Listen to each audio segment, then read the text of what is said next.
welcome back to another reading and correcting of Shattered Salvation with me, Kindar, the Tiger Writes, and Ty, the Tiger Supervisor. I'm kind of thinking I should get in the habit of putting you here on this side. Alrighty, today we're doing chapter 23. Victor mentally cursed himself. There was no Simon, but for just a moment,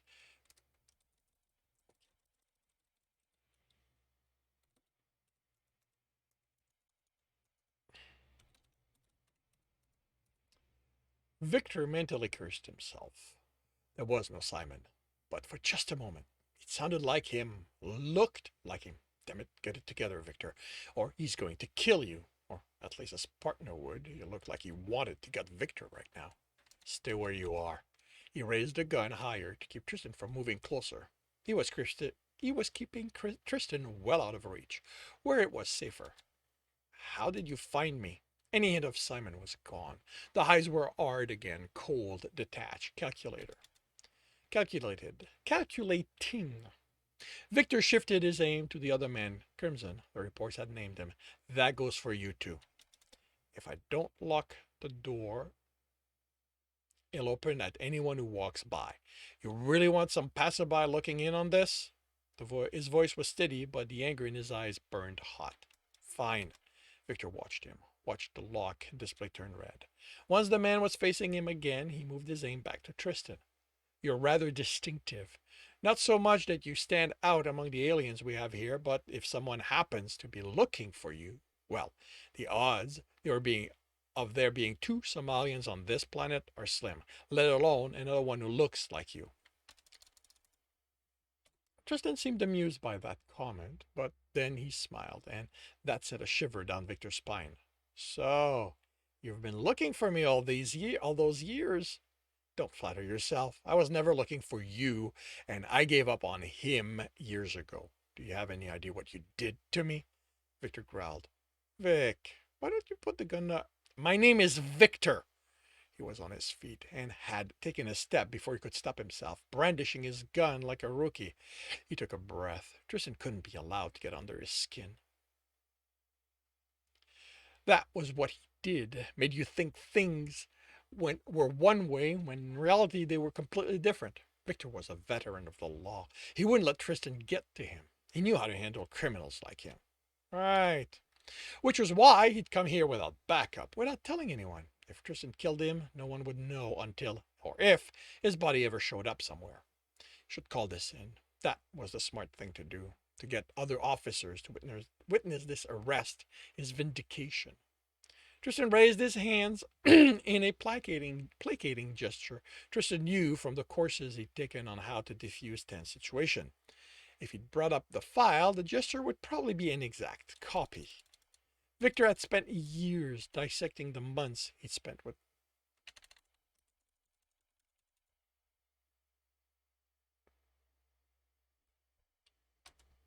Simon and been with him. He'd gone over just how perfect he had been, doing and saying the exact things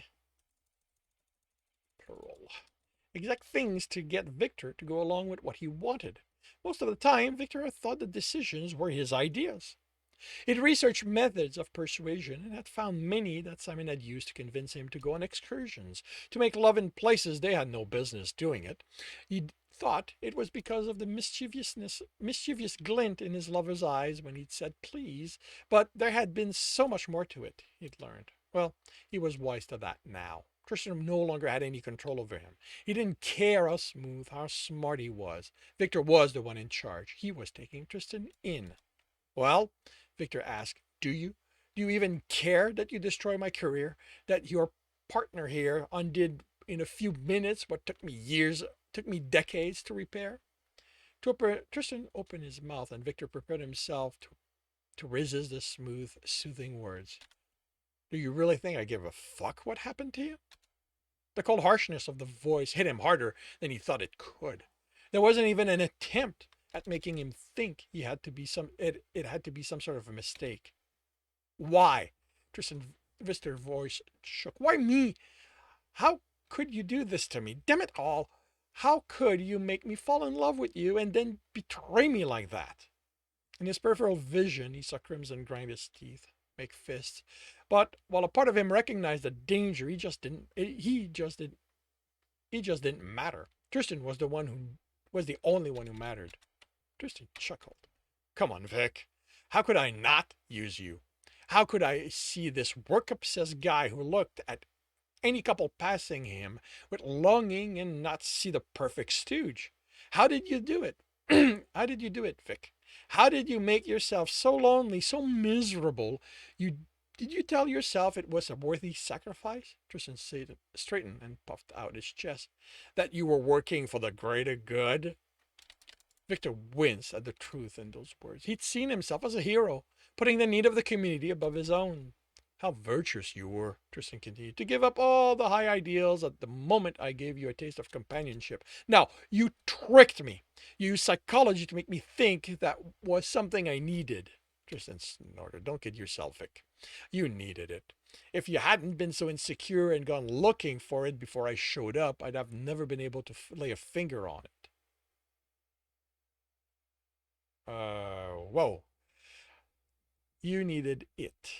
If you hadn't been so insecure and gone looking for it, that's companionship, before I'd never have been able to lay a finger on it, on you.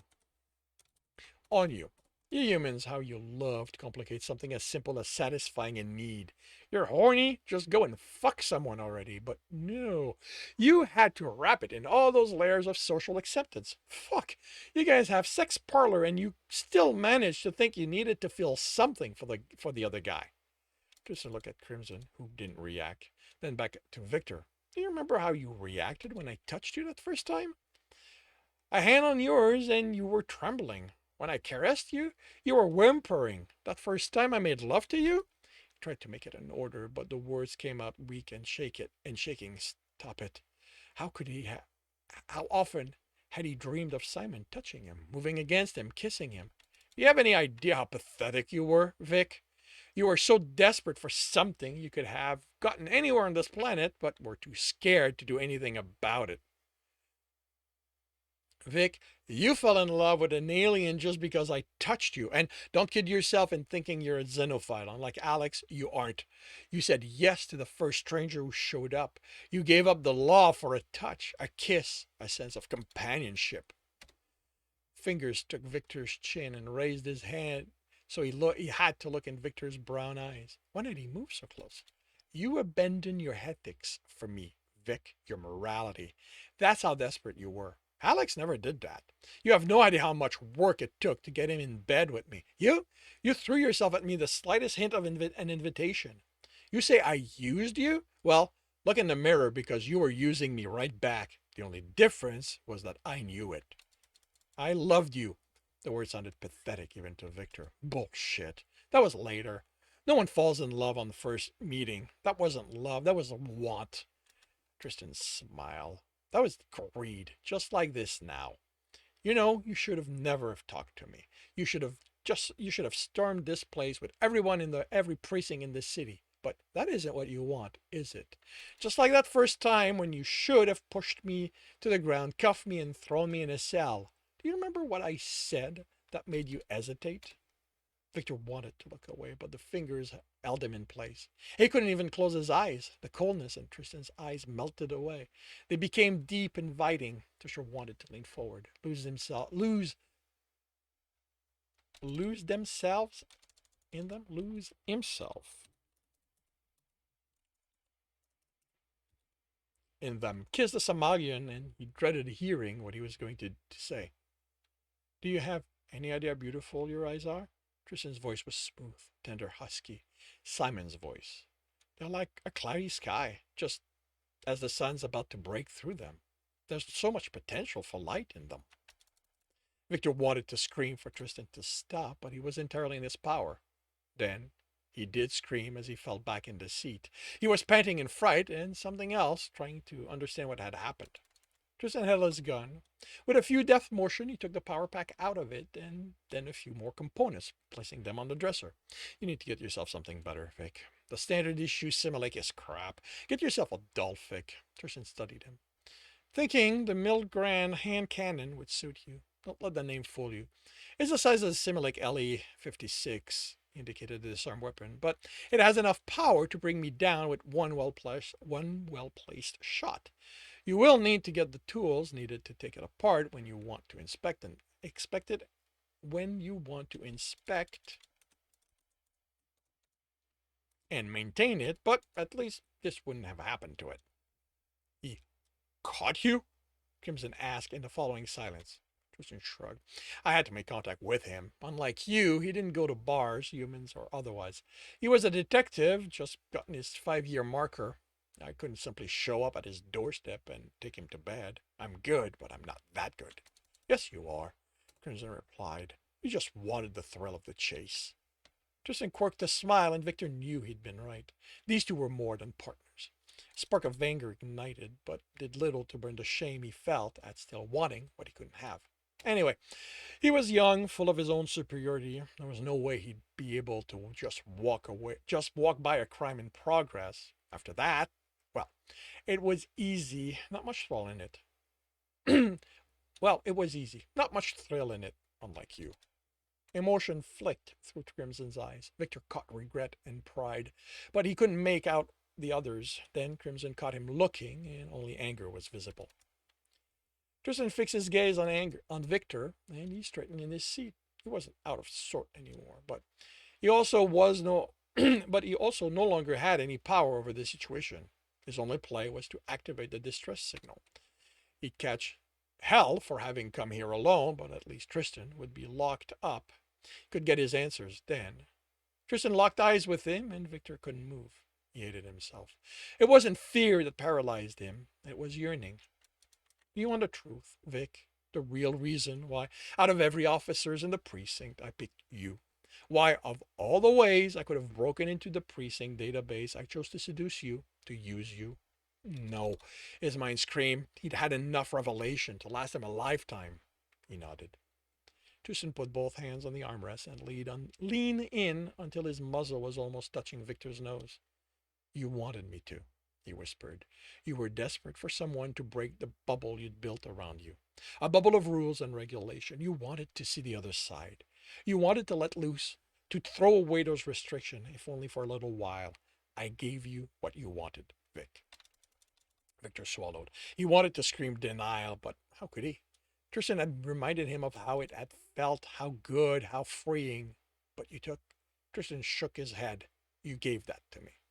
Do you remember when you showed me how to access your precinct database from your home?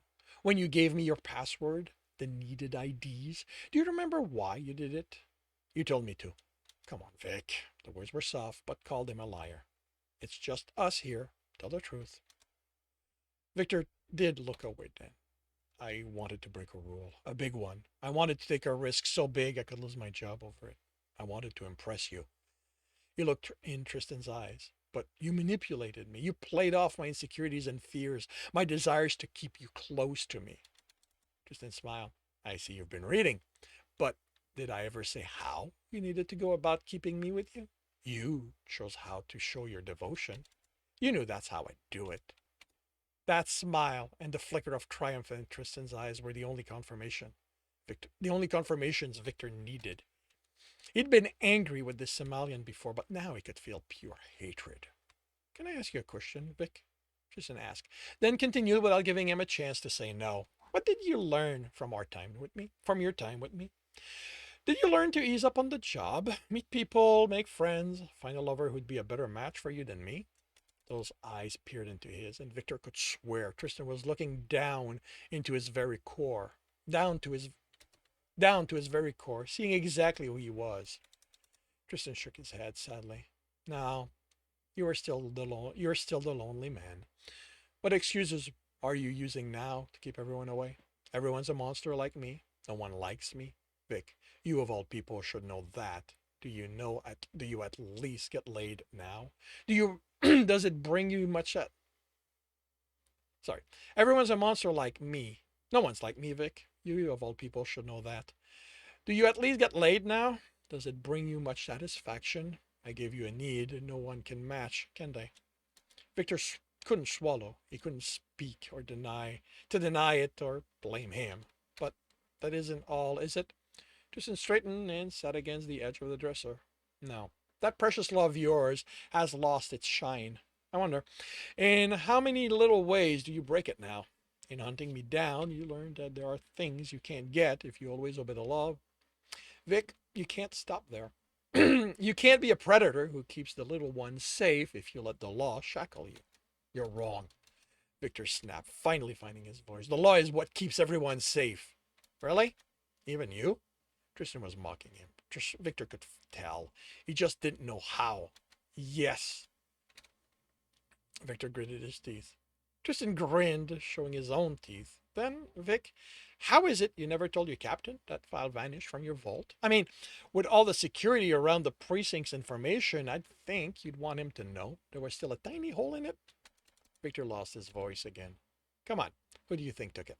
The only reason it took me so long to get to it was that I didn't know it existed until Alex showed up at my doorstep, explaining he'd used it to track me down. How? How did you know I never told anyone? You still have a job? Tristan's grin became bright. You're a detective, right? Detect? Think. How did I get through all that security? Victor was going to faint. My codes. My IDs. Tristan reacts. But they've been changed. Now Tristan beamed. Did you ever scrub the house system of yours? Did you ever scrub that house system of yours? You know, the one where you showed me where you kept your passwords, your personal information, your IDs? You used me. Again! Victor was on his feet, anger propelling him. Fuck this, I'm bringing you in. They'll see I had nothing to do with any of that. I'm going to be the guy who caught the infamous Tristan. Sonora's not going to have a choice but to respect me after that. It's even going to bring the prison system down a peg or two, considering the Senator still claims to be holding you. Maybe someone at Space Gov is finally going to look into how it is that criminals keep escaping. Tristan crossed his arm over his chest, not looking impressed. That's nice. And how is that going to help you? It's going to make me, what, famous? Don't kid yourself. Look into anyone that's caught me before and see if anyone's talking about them. Do you really think bringing me in is going to make them all forget what they had to endure because of what you let happen? What you helped make happen? Tristan stepped up to him, still smiling. Okay, let's say that they do. Then what? The captain starts assigning you cases. You bury yourself back into work, isolate yourself from the outside because you think it's the only way to vindicate the flimsy mask of a tired pursuers of justice you built for yourself. Fine, he shoved Tristan. I'm a nobody. I'm a failure. He shoved him again, following so he could pound on his chest. My career's in the gutter, but I'm too spineless to leave it for anything else. His fist hit the fur, the muscle, but the Somalian didn't flinch, didn't even seem to feel them. Is that what you want to hear? That I'm useless? That I'm useless? That I'll never accomplish anything worthwhile anymore? Arms wrapped around him. Strong arms held him against his chest, the chest he'd been beating on. He could hear the strong heartbeat, hear the deep breath the alien took. Victor hated himself for finding comfort in those. Tristan rested his forehead on top of Victor's head. You're not useless, Vic. You never were. I don't pick useless people. Victor snorted, breathing in Tristan's smell. He'd forgotten how good the Somalian smelled. I'm so damn good I couldn't even see what you were doing to me. I exploited your weaknesses. It doesn't validate your strength. You're still in a job that seems determined to destroy you. That says a lot about how tough you are. He pulled away, but not enough. Tristan had to release him.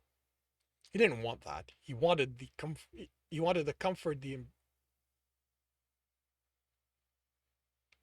He didn't want that.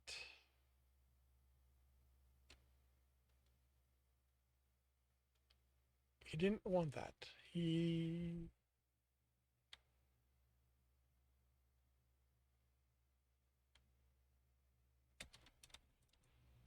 pulled away. None of he didn't want that.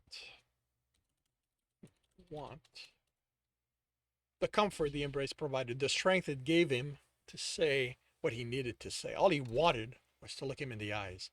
Maybe I'm just too fucking stupid to know when it's over. Why didn't you kill me? That's what you normally do. Why didn't you end my life when I was still happy? Could have been so much better. Tristan's lips were his again, were against his. His tongue pried them apart with little effort, and then the tongue was inside Victor's mouth. He moaned. He wrapped his arms around the Somalian, kissing him back. He pushed his tongue past his and into the muzzle. He'd forgotten how he tasted. There was a gaminess to his kissing, as if he'd just eaten raw meat. Tristan's hand cupped his ass and pressed him closer, making him feel his excitement. The erection triggers Victor's, but it was trapped in his pants, and he couldn't know if the Somalian felt it. Know how much he enjoyed this. He was panting when Tristan pulled away. He was sweating. He was so needy. He opened his eyes and had a shock when it wasn't Simon who looked back at him. It wasn't the cold, calculating gaze Tristan had shown him before, but there was a seriousness Simon's mischievous eyes never had. Why? Victor breathed. Tristan was back, leaning against the dresser, uncaring of the tent in his pants. His partner looked ready to murder someone, and Victor wasn't sure if it was him or Tristan who would get it. Maybe both of them? Yes, these two had what he'd wanted. A reminder of what you once had, that what you could have again if you stopped letting your fears get in the way. Like there was any chance he'd ever have Simon. I don't know how. I've been screwed up for so long I can't see how to fix any of it. Tristan ran a finger along Victor's cheek. He didn't lean into it like he'd done with Simon. It was missing the hint of a claw in the touch. Simon had always hinted that he could be dangerous. It was one of the things that Victor had found so appealing about him. You're what, Vic? 60? 70? You're not even middle-aged. And if you get rage of, you'll have centuries ahead of you. Don't let now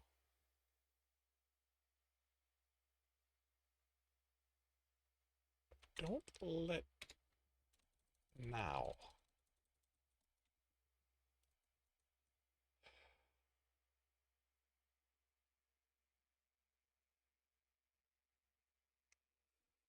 Don't let the now stop you from getting more later. Victor shrugged. Maybe it was easy for Tristan to make changes in his life. He did change personality faster than politicians changed opinions, but it wasn't like that. Simon had been his way out the way he could have something. When he vanished, abandoned him, all Victor had wanted was to get him back. When he'd wizened up and understood there had never been a Simon, he hadn't had anything other than his job to go back to. He never learned anything else. Vic, look. Tristan said, his tone understanding. If what you're looking for is something to prove that you're better than this, how about you help me save the universe? Victor stared at him. Care to repeat that? And that concludes chapter 23 of Shattered Salvation. If you are enjoying this, please leave a like. If you want to know when the next one's going to be up, subscribe and hit the bell. If you want to read the book as well as the others in the series, they are available from all major e-retailers. If you want to support me, that's on my Patreon, where you can get access to just about everything I've written. If you want to listen to these live, it's every Tuesday morning, 8 a.m. Eastern Time on Twitch. The links are in the notes. And with that, I shall wish you a good day.